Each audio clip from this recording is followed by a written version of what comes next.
This is a collaboration between Xbox and ASUS. The hardware's nice, but what really changes the game is this right here, the Xbox full screen experience.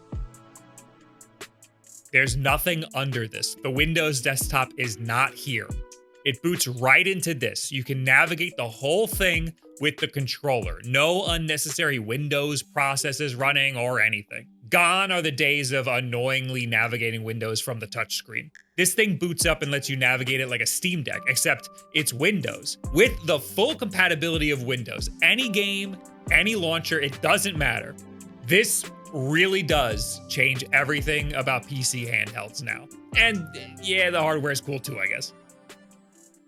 This has the AMD Z2 Extreme chip in it. This is the first Z2 Extreme device that I've been able to get my hands on, and it is very powerful. ASUS is claiming that it's getting a 30% performance boost in games. I think the consensus online is more like a 15 to 20% performance boost, but that's not insignificant. But it's also not all that exciting for a PC handheld that was already getting PC handheld frame rates anyway. The performance difference is cool, but marginal in the grand scheme of things. Sure, it's nice to be able to get more out of your games, but that's not what has me excited. I'm just in awe of this OS. Look, it doesn't even lag when I pull up the side menu. Look at that. Microsoft finally answered our prayers. Windows finally feels like a good home for a gaming handheld. No need for a third-party launcher. But this isn't happily ever after. The Xbox app and the full screen experience aren't without their flaws. This is all brand new, so expect at least a little bit of growing pains. I'm using a sort of pre-release model that is constantly being updated, so I'm sure things will get better with bug fixes and tweaks. But this UI, for example, could use a little bit of gussing up. Like, give me the Xbox tiles or Windows Metro or something. But like, honestly, after all this time futzing around with the Windows desktop, this is a massive improvement.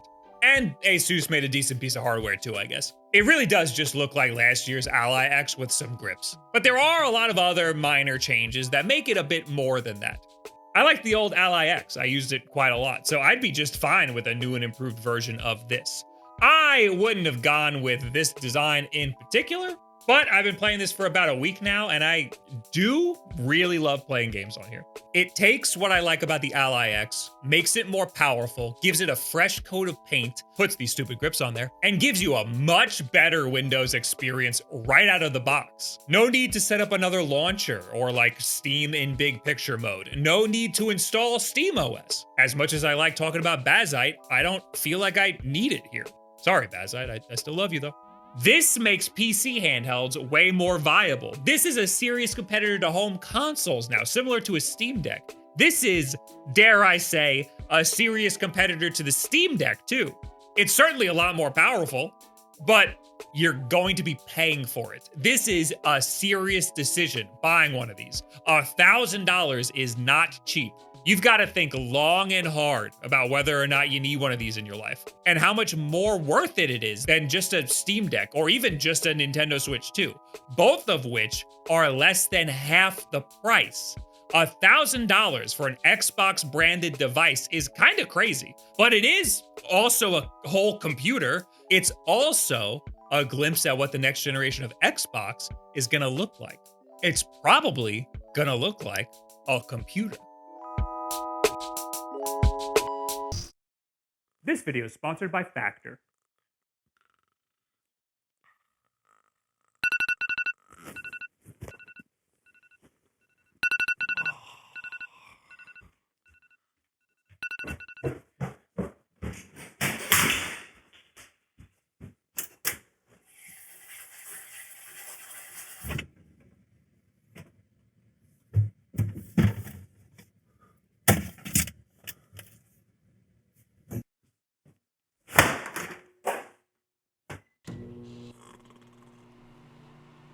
When I wake up, I don't want to have to think about what to eat. That's why I have Factor do the thinking for me. I'm awake! Factor's fresh, never frozen meals are ready in just 2 minutes. So all that you have to do is eat and enjoy. Skip the grocery stores, prep work, and cooking fatigue. Instead, get chef-curated, dietitian-approved meals delivered right to your door. They've expanded their menu quite a bit. They've got smoothies, they've got juices, they've got wellness shots, and now breakfast too. Hey, man. Hey, your food's done. Hello? Whoa. I just had a nightmare that I fell under 1 million subscribers. You were never at 1 million subscribers. Just fell asleep again. A little micro sleep. Didn't hear you. What was that?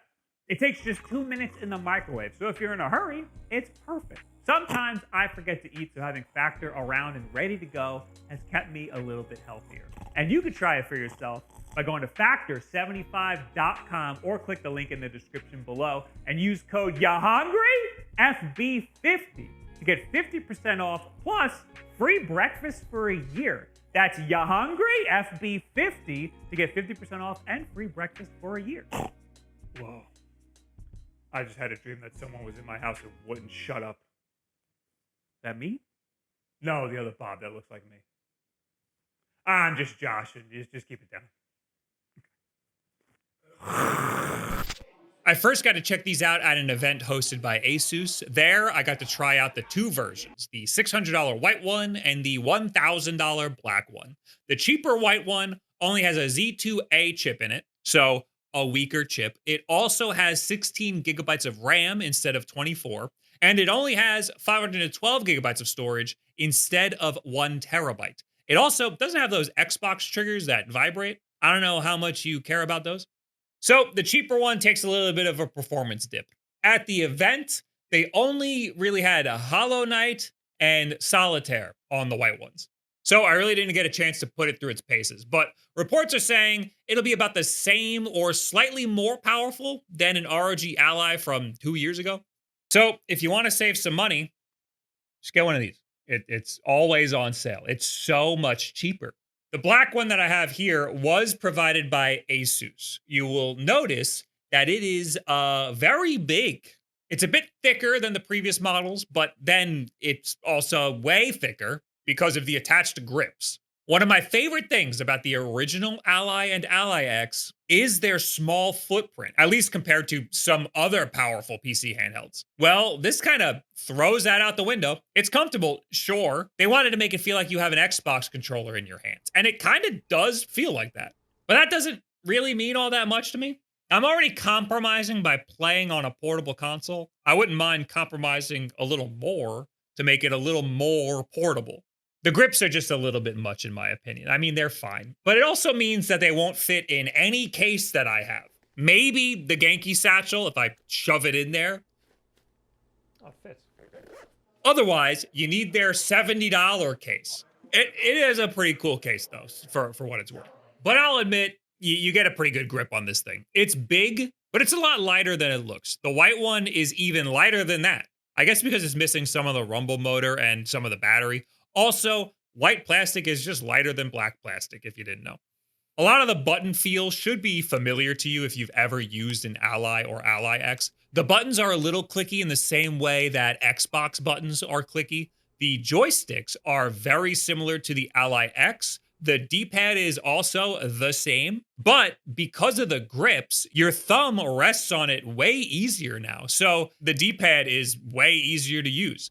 The shoulder buttons and bumpers feel pretty good. I do wish there was an option to change the analog triggers to a hair trigger like the Lenovo Legion Go S or the Xbox Elite controller. I like when controllers have those options. The biggest addition is the Xbox button. This button brings up the side menu, which is also how you can access the Armory Crate controls. On previous handhelds, bringing up the manufacturer's device controls was always laggy, and sometimes so buggy I would purposely avoid using them. This is instant, way more console-like. This is what I've always wanted. But ASUS still has their own Armory Crate button, which is less useful. They also have a library button, which just brings you right to your library from the Xbox app. This also feels not all that useful. I do frequently hit these buttons when I'm reaching for a start or select button in a game. We don't need all these extra buttons. There's also 2 extra buttons on the back. I almost never use these. The Xbox Ally X also has some of the best speakers I've ever heard on a handheld. They are big and right in your face. Just like the Ally X, it also has a Thunderbolt 4 port, so you can plug in an eGPU if you really wanted to. ASUS now makes their own Thunderbolt 4 eGPU that is super tiny. So you can turn this into a full-fledged desktop PC if you really wanted to. Plug it in with just one cable. Although these things are pretty pricey and they seem to bottleneck your gameplay at least a little bit. So at that point, just get a separate desktop PC probably. The screen is the exact same size that has been in the Ally since the original. It is a good LCD screen getting 1080p resolutions and up to 120 Hz with variable refresh rate. But I do think this exact screen has been a bit overused at this point. There are other handhelds coming out with better screens these days, like the Lenovo devices. It did trick me into thinking that it had HDR. It does not. It's only 500 nits, but it felt really bright for some reason. I think what tricked me is that games look really clear on here because I'm not used to running them at full 1080p on handhelds. And this device is powerful enough to do that without breaking a sweat. Another one of my favorite things about ASUS handhelds is that they are very quiet. There is a pretty hefty fan in here, but it's not going to let everyone around you know that you've got a 6,000 RPM fan in your hands. And it doesn't seem to get hot in any spots either, even after a long or demanding play session. Although the included 65-watt charger does get very hot. Charging the device from zero while using it will work this little charger really hard. And it gets very hot to the touch. So maybe avoid using it while it's at like 0% battery and charging. Also, try to keep the charger open and have free-flowing air around it and keep it away from other combustibles. PC handhelds are notorious for having very short battery lives.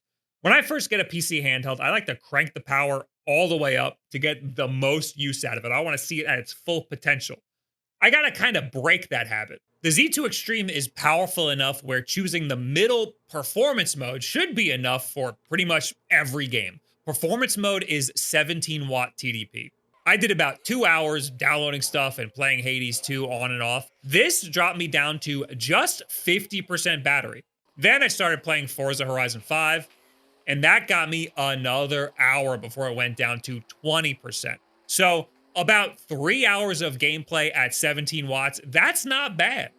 And honestly, I didn't feel like I needed more performance out of either of these games. Hades 2 was getting me 120 frames the whole time, and if I turned VSync off, I was getting 260 or 270 frames. I put VSync back on because that's just too many frames. Forza, on the other hand, sat somewhere between 60 and 70 frames the whole time. Again, this is at the 17-watt performance mode.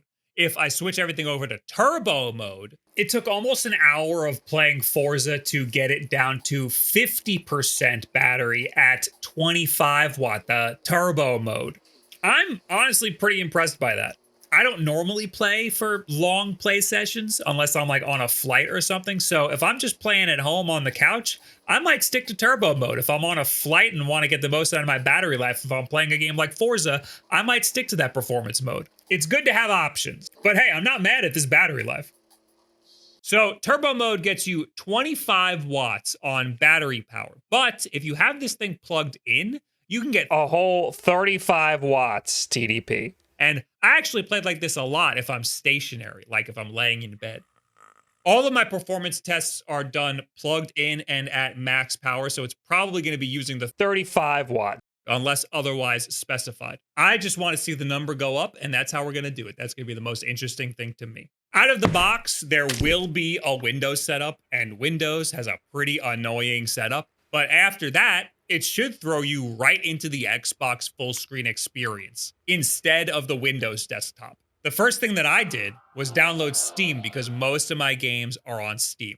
If you press the Xbox button, there is a Steam icon right there. You can just download Steam right from this icon. That's right. We just installed Steam without using the touchscreen at all. Okay, maybe a little minor touchscreen.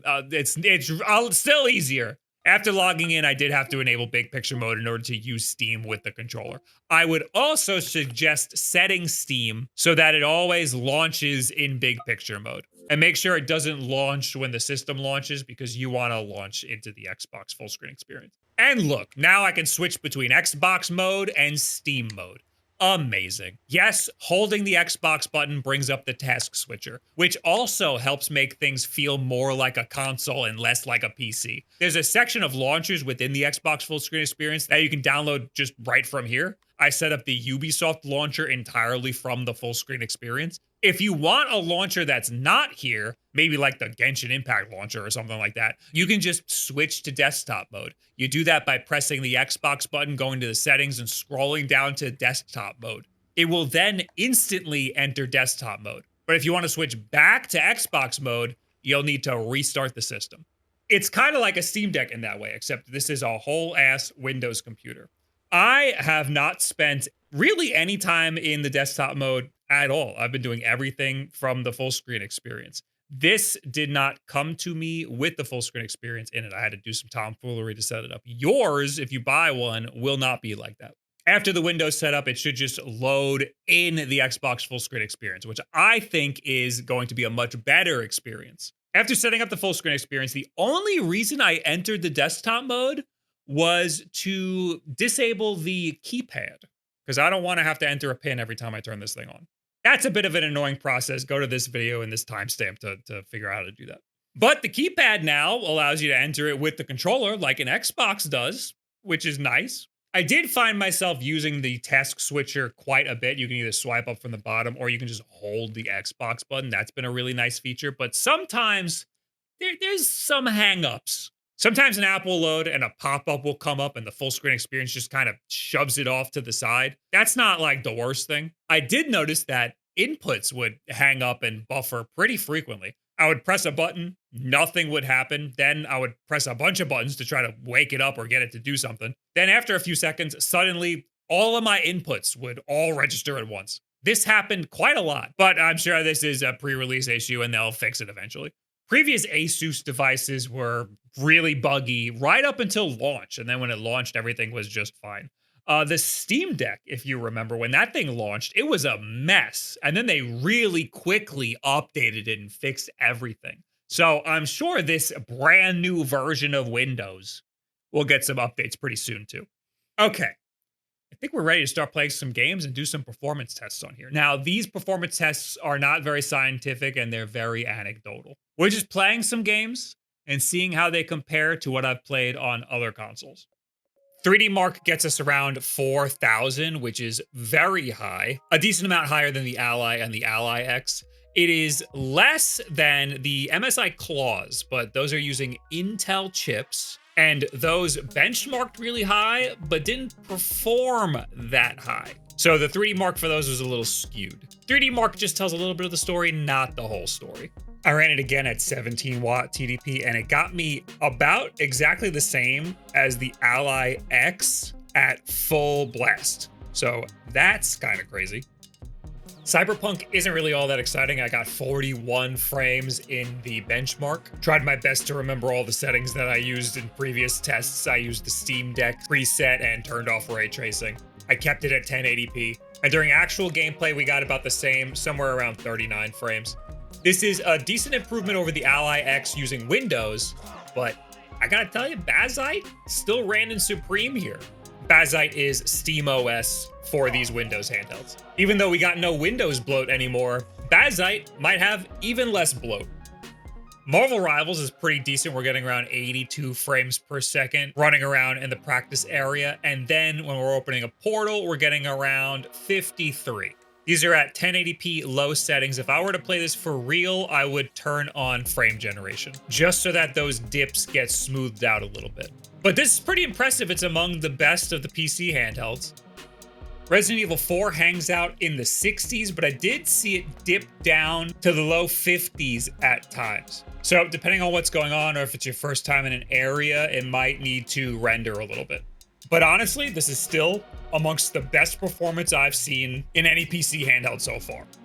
So when it comes to performance, you can expect a decent bump over last year's model. A small part of that could be this Xbox full screen experience, but a large part of that is definitely this Z2 Extreme chip.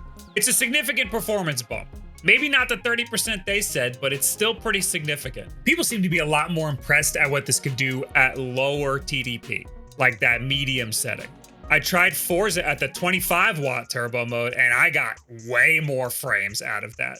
And it's cool that we can push games that far, but is it $1,000 cool?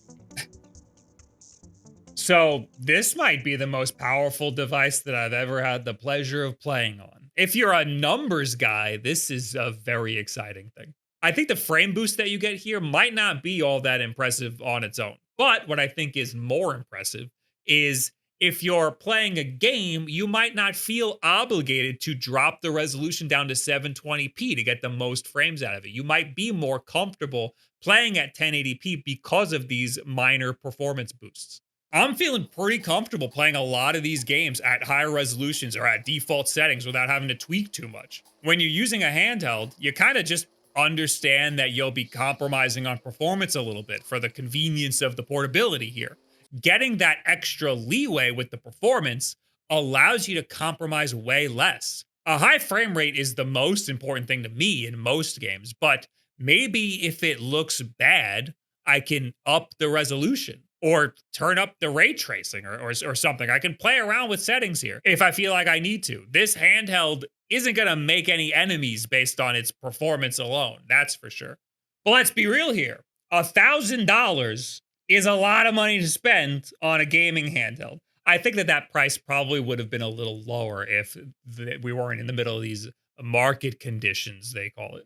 To some people, this performance increase is enough to spend some extra money, but I'd understand if it wasn't enough.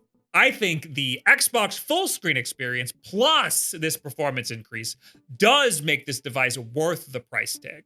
But the Xbox full screen experience is not unique to this device. It will be coming to the Lenovo devices very soon. In fact, you can get it right now if you do a little bit of tomfoolery. I have not been able to get it to work on my old Ally right now. I'm assuming it will come officially to old Ally devices very soon as well. If you already have an original Ally or an Ally X, I'm not sure it's worth the upgrade. This minor performance boost might not be enough, and the Xbox full screen experience is probably gonna be on these things very soon. And it's there now if you feel like going through this tomfoolery. The original Ally, the Z1 Extreme one, is, I think, $350 on sale right now. That's insane. That's a third of the price of this new one, and the performance difference is marginal. Just make sure you're getting the Z1 Extreme version. The Z1 version, nobody likes that one. It's a 2-year-old device, but compatibility is still fine. Don't expect too much out of like Borderlands 4 or something until they update it for the Steam Deck version. You can play most games just fine, and that price difference is significant.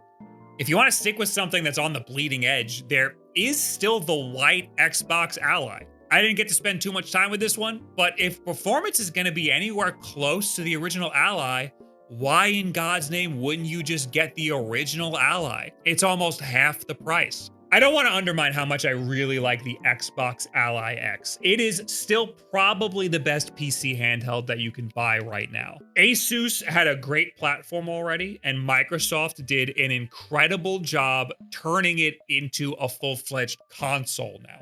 But $1,000 is $1,000. And if you can get that console experience on something that's almost just as powerful and a significant amount cheaper, then why?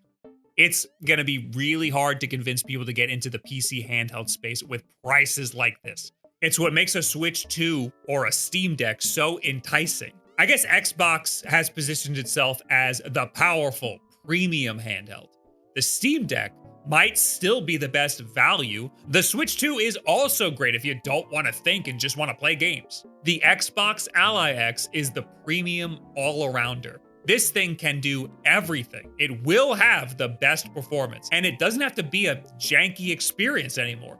I'd still hesitate to recommend this to a complete novice, but if you've ever touched PC gaming before, and if you've got $1,000 burning a hole in your pocket, invest it in the S&P 500. And then in a year or so, this might be the one to get. What do you guys think about the... Hold on, let me get this right.